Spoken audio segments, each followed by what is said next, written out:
kami minsan sa office na ni Mr. Apple ang sa Ruby sa video pero mas ngayon hindi niya alam. Ang yung sayuran, ang progression, hindi niya alam. Diba nagmula pa? Full review ng QLED. So ito yung remote nya. Yan, ganyan siya kaganda.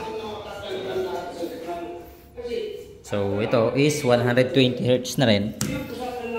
So ito yung mga connection nya. So from PS5.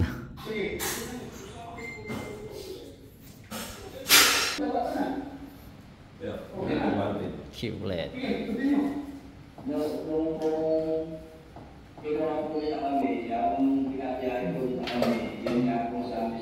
Tapos settings,